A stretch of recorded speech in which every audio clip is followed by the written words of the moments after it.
तो hello student, आज की इस वीडियो में आईआईटी जेईई नीट के लेवल के दोस्तों ये सारे क्वेश्चंस आपके सामने दिख रहे हैं। ये सभी क्वेश्चन आपके लिए बहुत ही आसान है, बस आप ऑप्शन देखकर ही टिक मार दोगे। कि डायग्राम वाले क्वेश्चन को सोल्व करने का ये फास्ट तरीका हम आपको बताते हैं। दोस्तों आप देख कर ही आंसर लगा दोगे, इसका आंसर हो जाएगा ऑप्शन नंबर ए। जी हाँ, आपने बिल्कुल सही पढ़ा। हम दोस्तों आज की इस वीडियो में हम देखने वाले हैं गति के नियम यानी लॉज ऑफ मोशन के मोस्ट इंपोर्टेंट ऑब्जेक्टिव क्वेश्चन। जी हाँ, ये वीडियो होने वाली है आपकी 5, क्योंकि पिछले 4 वीडियो में हमने इस चैप्टर को पूरा खत्म कर दिया था। जिन्होंने दोस्तों हमारे साथ इस चैप्टर को अच्छे से पढ़ा उनके लिए ये सारे जो एमसीक्यू है वो बहुत ही इजी होने वाले हैं। साथ साथ हम आपको हर एक एमसीक्यू को एक्सप्लेन करेंगे। ऐसा नहीं कि सिर्फ हम आपको आंसर बताएंगे, बल्कि ये भी बताएंगे कैसे वो निकल कर आया है। दोस्तों वो क्वेश्चन हम लेंगे जो आपके क्लास 11 एग्जाम में पूछे भी गए हैं, और साथ ही साथ आपको पता है कि जो 11 लेवल 12 के MCQ based question IIT JEE NEET जैसे एग्जाम में भी आते हैं, तो हम आईआईटी जेईई नीट जैसे एग्जामों से भी जो पूछे गए हैं क्वेश्चन वो भी हम लेने का कोशिश करेंगे, और इस तरह के क्वेश्चन कराएंगे आपको जो आपके आईआईटी जेईई नीट में भी आपको काम देंगे, हेल्प करेंगे। 11 एग्जाम के लिए तो इंपॉर्टेंट है ही, एक भी नंबर आपका छूटेगा नहीं चैप्टर से। महत्वपूर्ण न्यूमेरिकल्स भी हमने पार्ट नंबर 4 में बना के आपको सिखा दिए। बस बचा क्या है एमसीक्यू, जो कि आज इस वीडियो में आपको कवर कर देंगे। ओके, जिससे आप फिजिक्स में 100 आउट ऑफ 100 गोल करो, यही हमारा दोस्तों मकसद है, और हम और आप मिलकर मेहनत कर रहे हैं। ओके, और दोस्तों अगर आपको इन सभी का नोट चाहिए तो कैसे मिलेगा, इस वीडियो के आगे में हम बताएंगे आपको। तो चलिए जल्दी जल्दी इस वीडियो को स्टार्ट करते हैं, और ये जो एमसीक्यू बेस्ड क्वेश्चन है इस चैप्टर में एमसीक्यू बेस्ड क्वेश्चन को भी फटाक से देख लेते हैं, और इस चैप्टर को आज कर देते हैं पूरा समाप्त।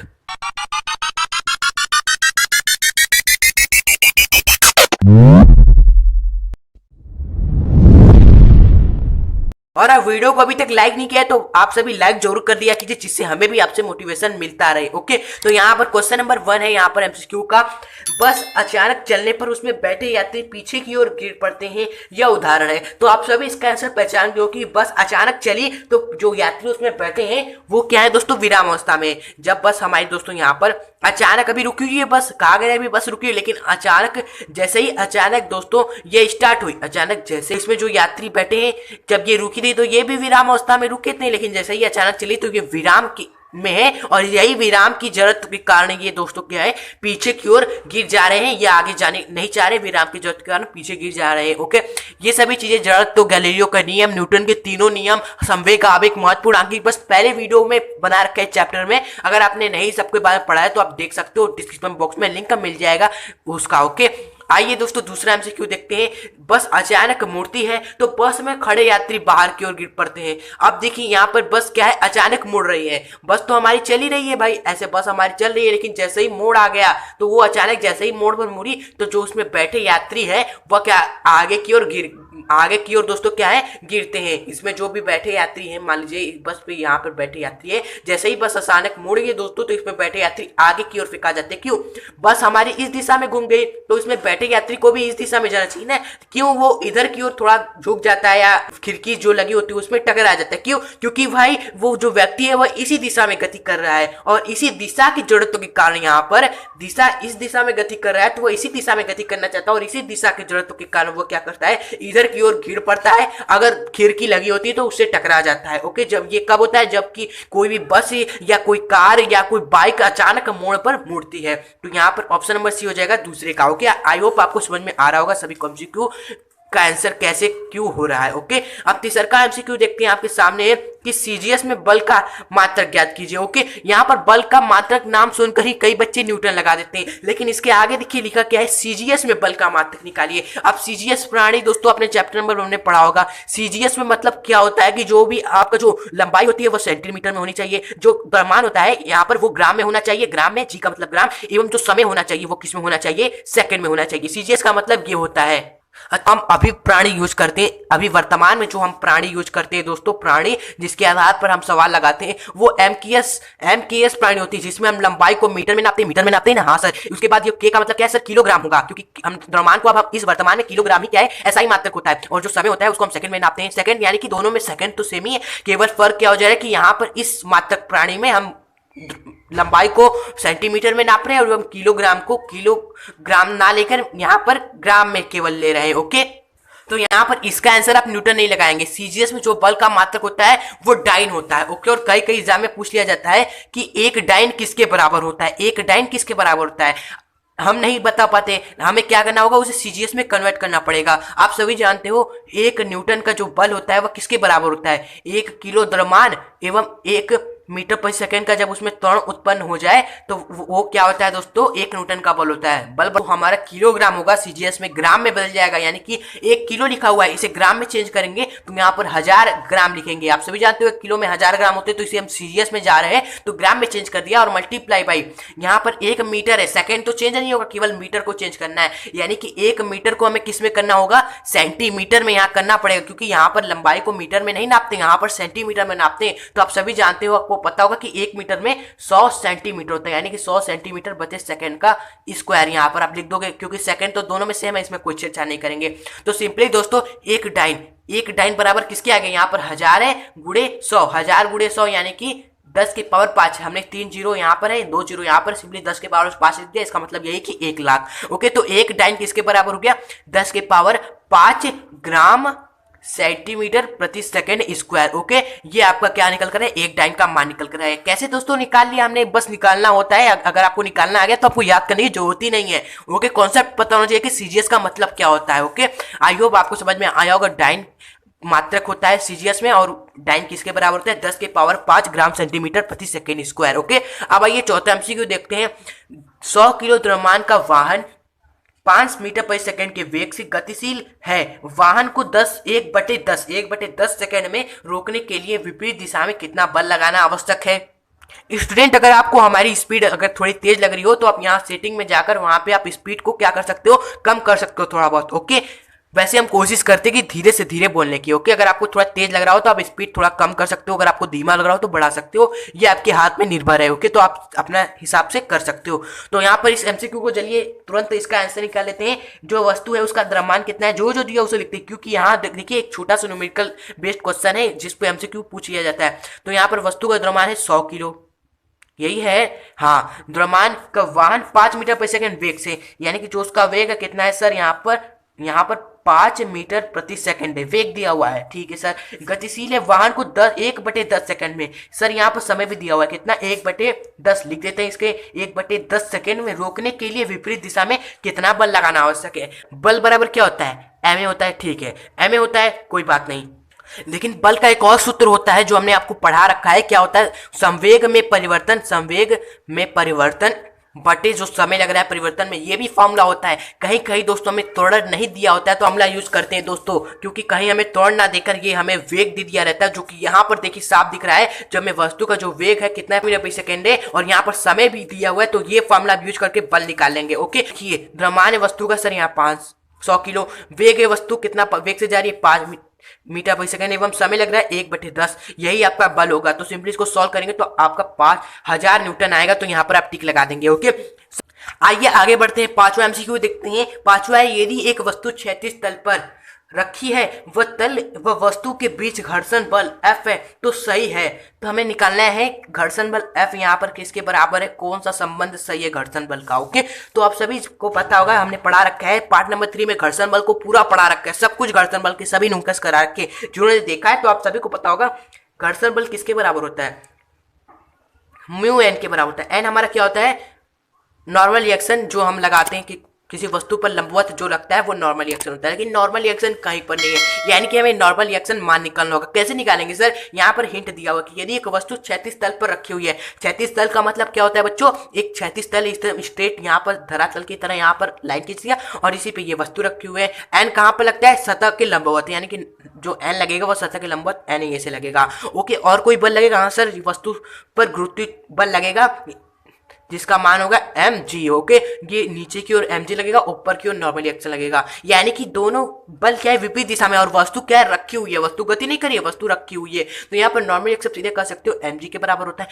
यानी कि यहाँ पर नॉर्मल रिएक्शन की जगह mg रख सकते हो, तो सिंपली जो घर्षण बल होगा आपका म्यू mg के बराबर होगा, mg म्यू mg। ये होगा ऑप्शन नंबर सी, आप लगा दोगे टिक, ये हो जाएगा आपका आंसर। ओके, तो ये हो गया पांचवा एमसीक्यू। छठवां एमसीक्यू देखते हैं, क्या लिखा हुआ है, समान वेग से चल रहे पिंड के पर 0.25 सेकेंड में 200 न्यूटन का बल लगाकर रोक दिया जाता है। तो पिंड का पहले संवेग था ज्यादातर बच्चे इस ऑप्शन में डी लगा दिए होंगे, लेकिन गलत हो जाएगा बच्चों। देखिए क्या कहा गया कि समान वेग से चल रहे एक पिंड पर 0.25 सेकंड में 200 न्यूटन का बल लगाकर, यानी कि जो हमें समय दिया हुआ है 0.25 सेकंड है, और जो हम बल लगा रहे हैं, फोर्स लगा रहे हैं, वह कितना है 200 न्यूटन का है। तो बल लगाकर हमने उसे रोक दिया, तो कितने बच्चे सोचेंगे हमने बल लगाकर उसे रोक दिया तो उसका वेग क्या हो गया, 0 हो गया। तो संवेग बराबर क्या होता है, mv होता है। तो यहाँ पर v जब 0 हो गया तो हमारा क्या आ जाएगा, संवेग दिया जाएगा, लेकिन गलत। लेकिन देखिए क्या लिखा, पहले संवेग क्या था, यानी कि रोकने पर नहीं, रोकने से पहले उसका कुछ वेग था, उस वेग एवं द्रव्यमान का गुणनफल, उस संवेग पहले का संवेग क्या था वो आपको बताना है। ओके, सिंपली हमें क्या निकालना है, उसका संवेग निकालना है। पहले का संवेग बराबर क्या होता है, एमबी होता है। यहाँ पर हमने लिख दिया, यही हमें निकालना है कुल मिला जुलाकर। ओके, और ये वेग दोस्तों ये 0 नहीं होना चाहिए, रोकने से पहले का हमें निकालना है। यानी कि जब हमने बल लगाया दोस्तों 200 न्यूटन का, और सर ये 200 न्यूटन बल किसके बराबर होता है, बल बराबर क्या होता है स्टूडेंट, आप सभी कहोगे सर बल बराबर एमए भी होता है, बल बराबर संवेग परिवर्तन की दर भी होता है। तो यहाँ पर हम संवेग ही निकालना है, तो हम फॉर्मूला अप्लाई करेंगे संवेग परिवर्तन की दर, यानी कि डेल्टा एम वी अपॉन क्या टी, ये फॉर्मूला अप्लाई करेंगे। और ये हमें दिया हुआ है, और समय भी तो सर दिया हुआ है, यानी कि अब हमारी बल्ले बल्ले ये हमारा एमवी का मान आ जाएगा, तो फिर आंसर हमारा आ जाएगा। ओके, तो यहाँ पर 200 बराबर सर यहाँ पर एम वी जो हमें निकालना है, और समय हमें दिया हुआ है 0.25। तो यहाँ पर स्टूडेंट जब एम वी का मान निकालोगे तो ये 0.25 यहाँ गुणा हो जाएगा, और जब गुणा होने के बाद आपका क्या निकल कर आ जाएगा, 50 न्यूटन आ जाएगा। ओके, तो यहाँ पर ऑप्शन नंबर ए टिक कर दीजिए, आपका 1 नंबर पक्का। तो इस तरह फ्री के नंबर बढ़ते हैं आपके एग्जाम में, ज्यादा हार्ड क्वेश्चन नहीं होते, बस आपको हर चीज का फॉर्मूला पता होना चाहिए कि कब क्या अप्लाई करना है। जैसे संवेग निकालना है तो हम संवेग परिवर्तन की दर वाला फॉर्मूला अप्लाई कर देंगे, यही एम ए लगाता कोई बच्चा तो कंफ्यूज रहता है, आंसर भी नहीं आता। ओके, तो यहाँ पर आइए आगे बढ़ते हैं, 7वां एमसीक्यू देखते हैं, निम्न में से कौन सा घर्षण बल अधिकतम है। ओके, तो यहाँ पर घर्षण बल का अधिकतम मान, घर्षण बल का अधिकतम मान आप सभी जानते हो, किसी भी बल की एक सीमा होती है, किसी भी बल की एक सीमा होती है, तो घर्षण बल का भी कोई सीमा होगा ना, घर्षण बल का भी सीमा होगा ना, तो उस घर्षण बल की अधिकतम सीमा को हम सीमांत घर्षण कह देते हैं। तो घर्षण सीमांत घर्षण का ही मान क्या होता है, अधिकतम होता है। कि हमने बता रखा है, जब हमने घर्षण बल आपको पढ़ा रहे थे तभी हमने बता रखा था आपको। ओके, 8वां एमसीक्यू की घर्षण गुणांक म्यू एस ए तथा घर्षण कोण थीटा के मध्य संबंध, यानी घर्षण गुणांक म्यू एस ए एवं इस म्यू एस एवं घर्षण कोण थीटा के मध्य क्या संबंध होता है। तो ये आपने आपको पढ़ा रखा है, जो घर्षण कोण एवं घर्षण गुणांक म्यू एस के बंद संबंध होता है, जो म्यू एस घर्षण गुणांक होता है म्यू एस, वो tan थीटा के बराबर होता है। ओके, तो इस तरह से भी आपको ये संबंध याद रखना है, बहुत ही महत्वपूर्ण है। इससे भी न्यूमेरिकल, इससे भी दोस्तों आपके न्यूमेरिकल भी बनते हैं, एमसीक्यू क्वेश्चन भी बनते हैं। कैसे एमसीक्यू बनते हैं, जैसे कि आपको दे देगा घर्षण गुणांक जो म्यू एस है वह क्या है 1/√3 है, तो आपसे पूछेगा घर्षण कोण थीटा किसके बराबर होगा। तो आप सभी जानते हो कि जो tan थीटा होता है वह म्यू एस के बराबर होता है, जो म्यू एस हमारा 1/√3 है, 1/√3 है। तो यहाँ से आप सभी जानते हो कि tan थीटा 1/√3 कब होता है, जब थीटा का मान यहाँ पर क्या होता है दोस्तों 30 डिग्री होता है। तो यहाँ पे घर्षण कोण आप निकाल लिया 30 डिग्री। तो इस तरह भी न्यूमेरिकल्स बनते हैं, जो हमने आपको यहीं पर डिस्कस करके बता दिया है। ध्यान रखिएगा, संबंध पता है तो आप थीटा का मान घर्षण कोण निकाल लोगे। ओके, 9वां एमसीक्यू देखते हैं, घर पर कार्यकारी बल तथा उसके लगने के समय का गुणनफल कहलाता है। यानी कि कण है, उस पर कार्यकारी कोई बल है एवं उस बल के लगने का जो समय है वो मान लीजिए डेल्टा टी समय का टी है, तो उसके बल एवं सूक्ष्म समय जितना भी समय लग रहा है उसका गुणनफल क्या कहलाता है। तो आप सभी को पता है, हमने आपको बताया था लेक्चर नंबर 1 में, इस चैप्टर के आवेग कहलाता है। बल एवं समय जिसके लिए वो लगता है उसका गुणनफल आवेग कहलाता है। आगे बढ़ते हैं, 10वां एमसीक्यू देखते हैं, शांत जल में खड़ी नाव से जब कोई व्यक्ति किनारे से कूदता है तब नाव आगे जाती है, पीछे जाती है, अन्य दिशा में जाती है। तो इसका राइट आंसर हो जाएगा पीछे जाती है। क्यों? क्योंकि ये गति के तृतीय नियम के अनुसार हो रहा है। गति के तृतीय नियम में हमने उदाहरण में आपको पढ़ा रखा है, उदाहरण हमने बताया था, तो ये उदाहरण भी दिया था नाव वाला। नाव में क्या बताया था कि अगर कोई व्यक्ति है वो यहाँ पर किनारे पे खड़ा है और छटकी से वो क्या करता है, कूदता है। वह क्या करता है, कूदता है। तो जब कूदता है तो वो क्या करता है, अपने पैरों द्वारा इस नाव पर बल लगाता है। तो जब इस पे पैरों द्वारा नाव पर बल लगाएगा तो नाव क्या जाएगी, उसके साथ आगे जाएगी? नहीं, वो बल लगाने के कारण, इसके कारण जो ये बल लगा रहा है उसी के कारण वो पीछे चली जाएगी। और एक उदाहरण है गति के तृतीय नियम का, गोली। जब बंदूक से गोली हम छोड़ते हैं तो गोली तो हमारी आगे चली जाती है, गोली आगे चली जाती है। जिस बल हम लगाते हैं गोली पर, जो अंदर से बल लगता है उसके कारण वो आगे चली जाती है। लेकिन क्रिया प्रतिक्रिया के नियम अनुसार जब बंदूक ने गोली पर बल लगा के आगे फेंक दिया, इसे गोली भी बंदूक पर बल लगाएगी और ये बंदूक क्या चला जाएगा, इस तरह पीछे की ओर चला जाएगा। ओके, और ये गोली आगे चली जाती है। इस तरह गोली आगे एवं बंदूक पीछे जाता है क्रियापति के नियमानुसार। और इसी तरह यहाँ पर नाव पे अगर व्यक्ति आगे जाएगा कूदता हुआ तो ये नाव पीछे जाती है। ओके, तो आइए समझ गए होंगे इसका आंसर। 11वां देखते हैं एमसीक्यू क्या है। 10 किलो द्रव्यमान का पिंड एक डोरी से लटकाया गया है, तब डोरी में तनाव ज्ञात कीजिए। कहा गया है कि भाई कोई है, डोरी से हमने क्या कर दिया, यहाँ पर मान लीजिए 10 किलो का हमने यहाँ पर द्रव्यमान का पिंड लटका दिया है। तो कहा क्या गया है कि डोरी में तनाव, यहाँ पर तनाव लगेगा, डोरी है तो तनाव लगेगा, इस तरह वस्तु से दूर तनाव लगेगा, तो यही तनाव क्या होगा वो हमें निकालना है। लटकाया गया है, वस्तु क्या है, लटकी हुई है, कोई गति नहीं हो रहा है। सिंपली आप बता सकते हो कि वस्तु पर तनाव किसके बराबर होगा, जो नीचे के ऊपर लगेगा mg उसके बराबर होगा।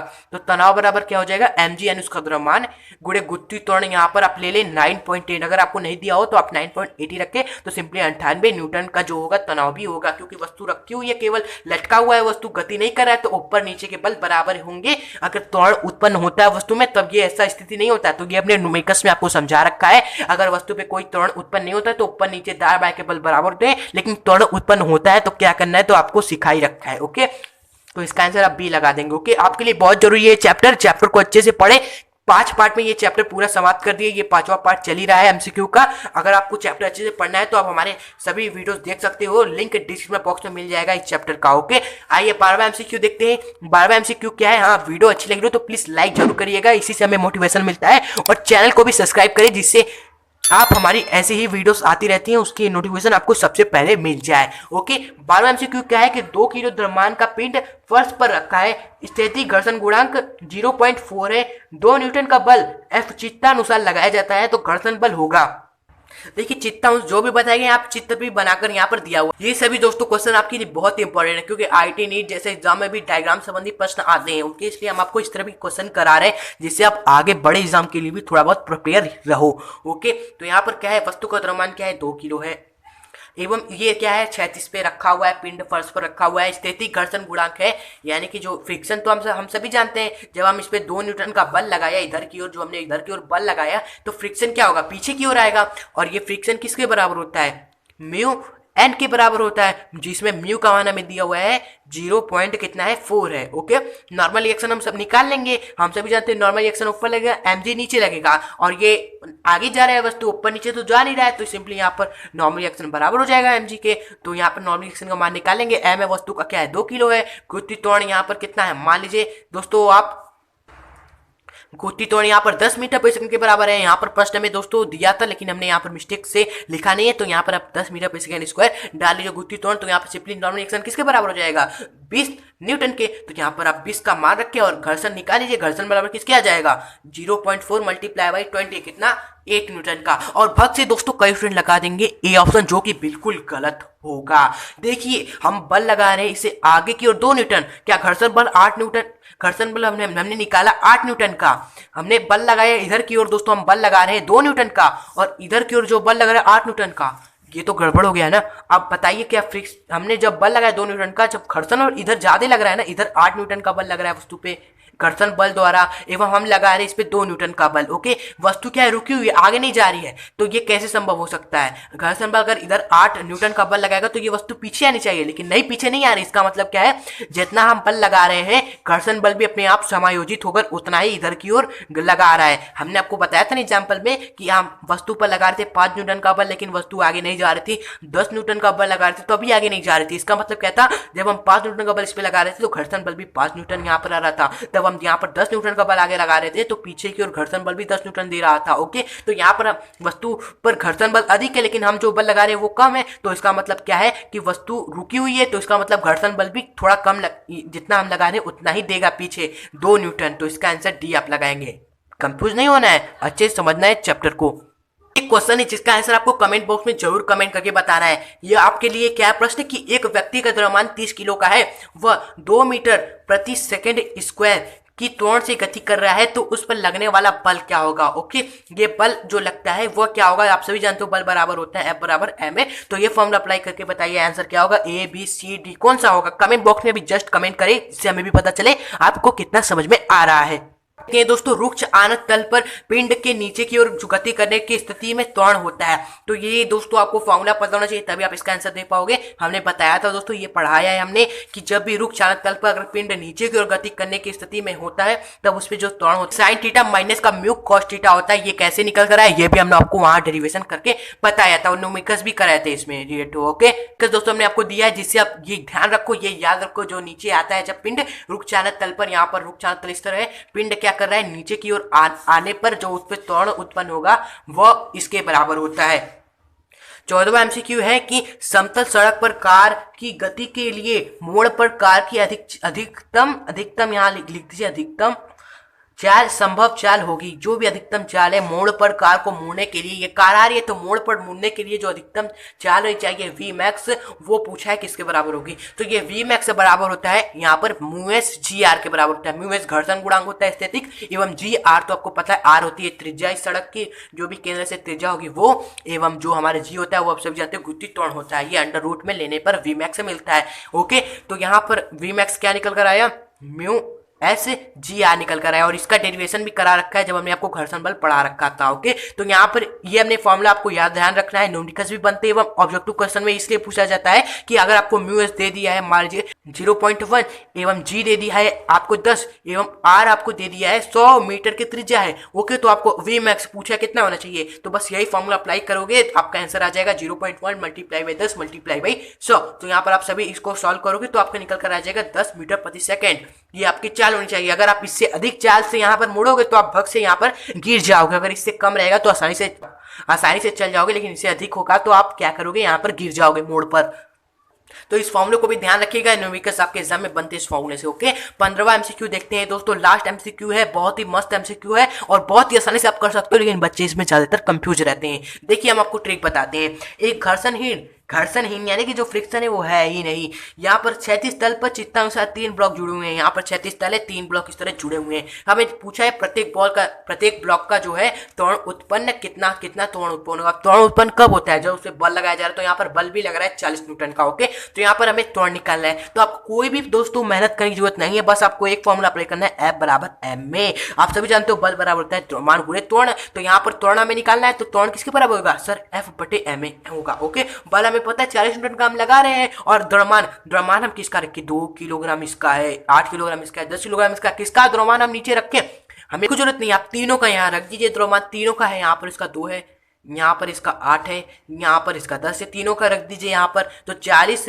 बटे 2 8 10 10 तो 20 यहाँ पर, यानी कि त्वरण उत्पन्न होगा 2 मीटर प्रति सेकंड स्क्वायर का। ओके तो यहाँ पर ऑप्शन नंबर ए पे टिक कर देंगे। ओके चाहे 3 ब्लॉक हो चाहे 2 ब्लॉक हो, आपको यही फॉर्मूला अप्लाई करना है। जो बल लग रहा है बटे में उस कुल द्रव्यमान का भाग कर देंगे, आपका त्वरण निकल कर आ जाएगा आसानी से। ओके आपका त्वरण निकल कर आ गया तो कई एमसीक्यू में पूछ लिया जाता है कि यहाँ पर जो तनाव भी उत्पन्न होगा डोरी से बनता है, तो यहाँ पर तनाव मान लीजिए T1 है, तो ये T1 किसके बराबर होगा, T1 किसके बराबर होगा। तो ये निकालने के लिए आप एफबीडी बनाओगे। एफबीडी कैसे बनता है, यहाँ पर 2 किलो का पिंड पर T1 लग रहा है, तो इसका बनाएंगे T1 के कारण ये आगे जा रहा है और कोई बल लग रहा है नहीं लग रहा है, यानी कि जो इस पे F नेट है वह कितना है, T1 है। ओके F नेट बराबर क्या होता है, उसका द्रव्यमान गुणे त्वरण बराबर T1। तो यहाँ पर द्रव्यमान हमें पता है 2 किलो का है, त्वरण अभी भी निकाला 2 मीटर प्रति सेकंड स्क्वायर, तो बराबर T1। तो T1 कितना निकल रहा है, 4 न्यूटन का। इसलिए आप यहाँ पर त्वरण भी निकाल सकते हो आसानी से। एफबीडी बस वहां पर आपको बनाना है, त्वरण तो आपको पता ही, इस तरह फॉर्मूला अप्लाई करके निकाल लेना है। तो दोस्तों ये सभी क्वेश्चन जो हमने आपको डायग्राम वाले कराए वो सभी आईटी जेईई नीट जैसे लेवल के थे, और बाकी जो फॉर्मूला बेस्ड क्वेश्चन भी आते हैं आईटी जेईई नीट में इस तरह के आते हैं, और ये फॉर्मूला संबंधी न्यूमेरिकल्स क्लास 11th एग्जाम में भी आते हैं, और जो पिछले जो स्टार्टिंग में हमने आपको एमसीक्यू कराए वो क्लास 11th में पूछे गए थे, आपके लिए महत्वपूर्ण थे। तो हमने सारे महत्वपूर्ण एमसीक्यू इस वीडियो में आपको सॉल्व करा दिए। बस आपसे यही रिक्वेस्ट है कि अगर आपको वीडियो जरा से भी अच्छी लगी हो, कुछ भी नया सीखने को मिला हो, तो लाइक जरूर करिएगा, और चैनल पे नए हो तो सब्सक्राइब आपको कर लेना है, और बेल नोटिफिकेशन आइकन पर क्लिक करके यहाँ पर प्रेस कर दीजिएगा सब्सक्राइब करके, जिससे आपको नोटिफिकेशन मिलती रहे हर वीडियो के। नहीं तो हम वीडियो बनाएंगे आपको एक भी वीडियो नहीं मिलेगी। आप यहाँ बेल नोटिफिकेशन आइकन पर जो आ रहा है यहाँ पर शो कर रहा है, वहां पर आप क्लिक करके ऑल पर कर लिया कीजिए। तो ऐसा ही वीडियो के साथ आप मिलेंगे आपके साथ दोबारा, तब तक के लिए गुड बाय। हंसते रहिए, खुश रहिए, और फिजिक्स में फुल स्कोर करें। अगर आपने इस चैप्टर को अभी तक अच्छे से नहीं पढ़ा है तो यहाँ पर आपके राइट में पूरा प्लेलिस्ट आ रहा है इस चैप्टर का पूरा, उस चैप्टर को जरूर, इस चैप्टर को पढ़िएगा, बहुत ही महत्वपूर्ण। और यहाँ पर हमारे लोगों पे क्लिक करके चैनल के सब्सक्राइब कर दें।